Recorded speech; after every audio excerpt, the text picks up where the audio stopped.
The federal government's standoff with Google is over. This is a historic development. It will establish a fairer commercial relationship between digital platforms and journalism in Canada. This takes into account the rise of new digital technologies and tech platforms.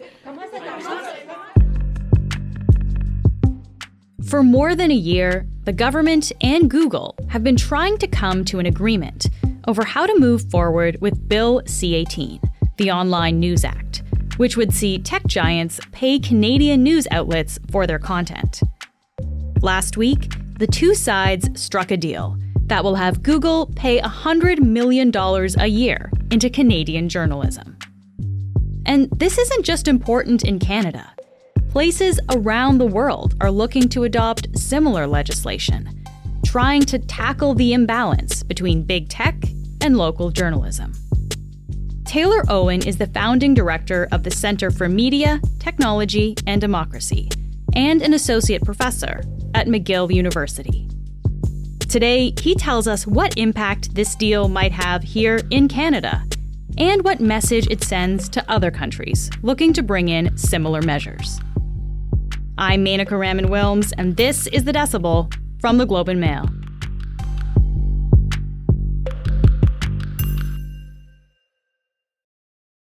Taylor, thanks so much for joining me today. My pleasure. Thanks for having me. So I'd like to start by just talking through some of the details, really, of this deal that was struck between Google and the federal government. So we know it's $100 million per year, but can you tell me, how exactly is this going to work? I don't think we fully know all the details yet, but what seems like the case is that Google will provide $100 million through some sort of fund to be distributed equitably amongst Canadian publishers. One of the core problems or disagreements Google has had over this bill is that it didn't cap their liability. So it just said that Google and publishers need to enter into negotiations over the nature of the funding arrangements between them. And if they didn't reach an agreement, an arbitrator would decide whose offer was better. So if I'm a publisher and I say my journalism is worth X and the platform says it's Y, then the arbitrator decides between our offers. And Google's concern, which in many ways was legitimate, was that created an uncapped liability. So they couldn't know year to year or deal to deal just how much they were going to have to pay out. So they said, look, this liability needs to be capped. The government agreed with them on that ultimately. And then the negotiation was about what is that cap? And it turns out where they landed was $100 million. So that is the liability that they seem to be willing to accept, not just for Canada, because this was never about Canada, but for other countries as well as they bring on similar legislation, if they do. And we're going to get into kind of what the precedent that this might set up for other countries as well. But just to be clear here then, Taylor, so this $100 million deal means that Google is not going to make individual deals with individual publishers now, right? This is going into one central fund, and this is how it's going to be done. It is. So one central fund operated by somebody who will then distribute that money on their behalf. The big question is who exactly will be overseeing the distribution of these funds and exactly what criteria will be used to decide who gets what and how much. I think what's important to note, though, is they can't give it to anybody under any condition, which was part of the problem of what we had before. Google and Meta were deciding which publishers were going to receive funding. And those deals were secret. The public did not know what was behind them. We did not know who had them and who didn't. And they certainly weren't equitably distributed across the industry. This fixes that problem. It doesn't fix all the problems, obviously, and we can talk about that. But it does address that problem. And I think that's probably a good outcome here. This is what exists now, right? Google has some existing deals with publishers, including the Globe and Mail. But can you just spell this out for me, Taylor? Like, what is the issue with having a more opaque system like we had before? What were the consequences, I guess, of that? Well, the consequence is that as a consumer of journalism, or as consumers of journalism, citizens don't know which publishers are receiving funding or subsidization from which platforms, under what terms that subsidization is being distributed and given. And I think Look, it's not an ideal situation where the market of journalism in Canada requires support from either the tech companies, Google and Meta in this case, or from government. But if they're going to be getting that support, I think it makes sense for the deals to be as transparent as possible, so we know what money is going to whom and under what terms, and equitably distributed, so that there can't be a bias in who gets deals and who doesn't based on their editorial coverage. So that's one piece of this. A related piece, though, too, is that part of the underlying rationale for these kinds of policies is that there's a real market imbalance. There's an imbalance of power between these platforms and publishers. And I think facilitating a system where all journalistic publishers have equal access to this kind of funding goes some way to rebalancing that power. Yeah, so it's one thing. So as a consumer, you don't know who's got these deals. I would imagine as smaller publishers, too, it's harder to negotiate your own deals with these tech giants if you don't know what everyone else is getting, right? So transparency lets people have that understanding. You mentioned the power imbalance here, though, Taylor, which seems like it's a big part of this, right? This is what the Online News Act was trying to tackle here. How does this deal fix that power imbalance? Remember that for over a decade, Meta and Google have been incentivizing and encouraging journalistic publishers to use their platforms. So there's been a long process of relations between publishers and platforms, financial, audience development, distribution, so on and so forth. In many ways, this was mutually beneficial. There were some benefits that were provided to publishers. I think over the last decade, publishers have been incentivized and have actively moved their products and their distribution and their monetization and their engagement with their audiences onto platforms that don't necessarily have incentives that are aligned with theirs. A platform can decide that it wants to promote video, then that it doesn't, that it wants to promote news, then it doesn't. And those decisions have a real impact on the publishers that have come to rely on their platforms. But the incentives have been real. There have been funding arrangements, there have been training, there's been all sorts of sort of ways the platforms have encouraged and incentivized publishers onto their platforms. And now they're dependent on them in some real ways. So they're in an unequal position to bargain over the fair compensation for their content. And this is sort of, I think, trying to sort of rebalance a little bit some of the financial benefit of that symbiotic relationship. Yeah, let's talk, I guess, about the relationships between tech and journalism.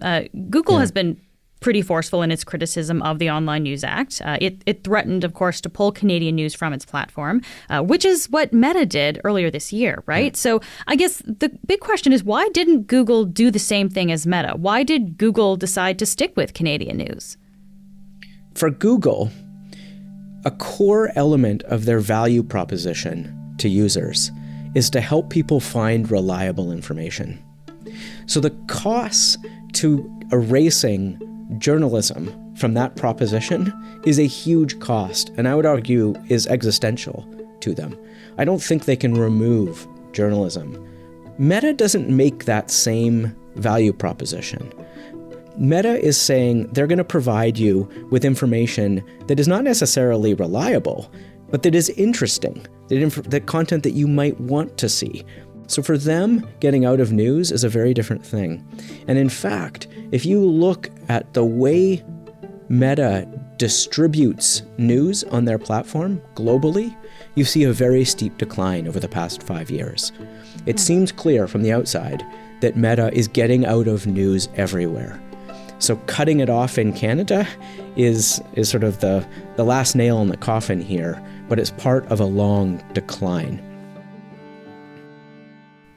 Well, let me ask you about that then, because Meta has banned Canadian news on its platforms starting this past summer. So it has been a few months now. I guess what kind of impact has that had on journalism in particular in Canada? It's had a big one.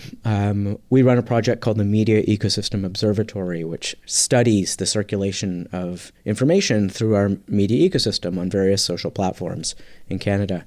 And we've been watching what it looks like when you take news and links to news out of the Canadian media ecosystem. And the effects are fairly profound. For one, local and Indigenous news is much harder hit than the national news organizations.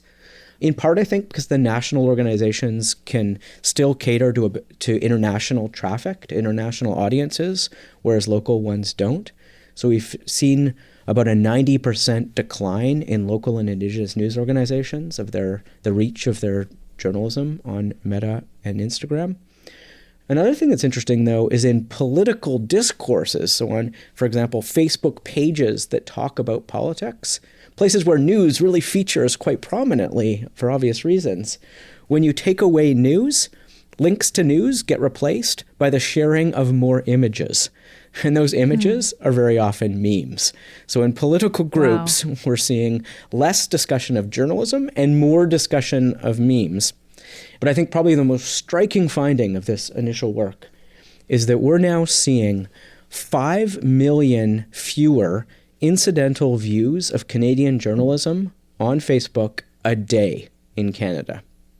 Wow. So when you're scrolling through your Facebook feed, it used to be that journalism was a part of that diet you were being provided.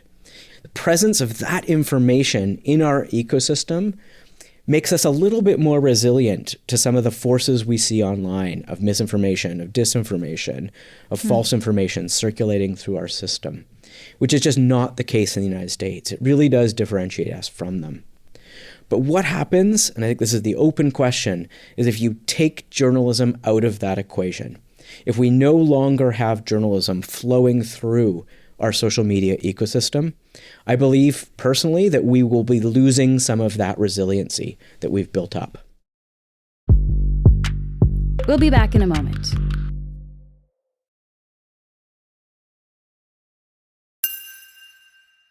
So we have talked on this show before about other countries like Australia that have tried something similar. So Taylor, how is this Canadian deal different from somewhere like Australia? The Australian policy or legislation in this was a very crude measure. All it said was the competition commissioner said, you platforms have to enter into more deals with more publishers than you currently do. And they both did. Both Google and Meta entered into 3-year deals with a wider range of publishers than they had before. And the government said, okay, you did enough. You're not going to be subject to these forced bargaining processes. When the Canadian government looked at that, they said, look, that's fine. I mean, you're getting more money to publishers, but those deals aren't transparent. Not everybody is getting access to them.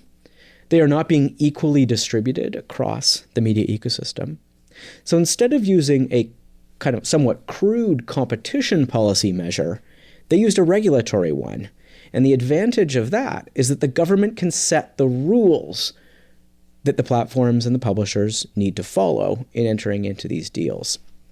Now, I think this is part of the reason the platforms didn't like the Canadian legislation, because it's much more difficult to comply with it. It requires reporting and sharing information about your deals with the government. It requires entering into deals with a much wider range of publishers and on terms that you're not setting yourself.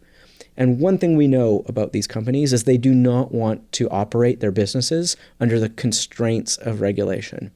Right. And so when they look at the Canadian bill and they look at other governments around the world who are looking at similar policies, I think they thought that they needed to stop this from happening in Canada, or at least to negotiate terms that had put as minimal regulatory burden on them as possible. So what kind of precedent then does this deal that Canada struck with Google, what precedent does it set internationally for other places that might be looking to do something similar? Well, for one, it sets a cap on liability. So I think the equation that Google has agreed to is for a country of approximately 40 million people, they are willing to contribute $100 million. And so if that's now created a prorated liability cap that if I'm, for example, California, who's the state of California that's currently debating a similar policy, I look at Canada and I have roughly the same population, so I'm probably looking at a fund or a contribution of approximately $100 million for my state. If I'm the UK, I can also calculate the potential contribution based on that prorated liability. The difference between Google and Meta just contributing to a fund independently versus them doing it under the requirements of a regulatory regime are that there's oversight over to how the fund operates. So it cannot just go away year to year, for example. There'll be some degree of transparency over how that money is given out and to whom. So, Taylor, you mentioned California is looking at legislation as well as the UK, Indonesia, Brazil, the U.S. Senate. All of these different jurisdictions are looking at similar legislation. Does this Canadian deal give other countries a kind of blueprint in a way then for how to do this themselves and strike their own deals with these tech giants? I mean, it could. I think there's a lot of lessons that are going to come from this experience, and one of which is that Meta is willing to turn off news for an entire country. And I think that is part of the calculation that governments need to take into account when they go down this path. I think that kind of very aggressive response will be part of the calculation other governments make. I think if the end result is Meta being out of news entirely and these kinds of funds, then that's probably going to make some other countries think carefully about how they go down this path. I guess, why is it that so many countries are choosing this type of legislation as a way to help the journalism industry? The key point about the Canadian experience on this, I think, is that no one policy is a silver bullet for the many challenges facing the journalism industry. Journalism is going through a period of rapid transition, in part because of the way their content has been absorbed in and is distributed through social platforms, but for a host of other reasons as well. And the experience of Canada, I think, is that you need to approach this from a policy perspective from a number of different angles. One of which might be supporting through a tax credit the journalistic labor, and I think that's had a real effect and some positive effects on the Canadian ecosystem. That was in the fall economic update just this fall. It was increased in the fall economic update. It began several years ago, and it's had a noticeable effect on the viability of many publishers in Canada. And the reality, I think, is there are a number of things that from a public policy perspective we need as societies to be doing to ensure journalism doesn't just sort of survive this transition, but actually thrives. So, Taylor, all this being said, was this a good deal for Canadians? I'm not sure we fully know yet. I think $100 million distributed equitably to journalistic organizations across this country every year is a big deal. And if that can be done in a way that has some oversight, some democratic oversight, and creates some predictability to the funding that was already coming from this platform into the ecosystem, then I think that's probably a good thing. I think if Meta decides to contribute as well, then even better. I do think, though, that the loss of Meta and the aggressiveness and the extent with which they will go to block journalism on their platform in Canada has had a real effect on our ecosystem. It has made our democratic discourse worse, and that also needs to be factored in. Taylor, thank you so much for taking the time to speak with me today. My pleasure. That's it for today. I'm Menaka Raman-Wilms. Our producers are Madeline White, Cheryl Sutherland, and Rachel Levy-McLaughlin. David Crosby edits the show. Adrian Chung is our senior producer, and Angela Pacenza is our executive editor. Thanks so much for listening, and I'll talk to you tomorrow.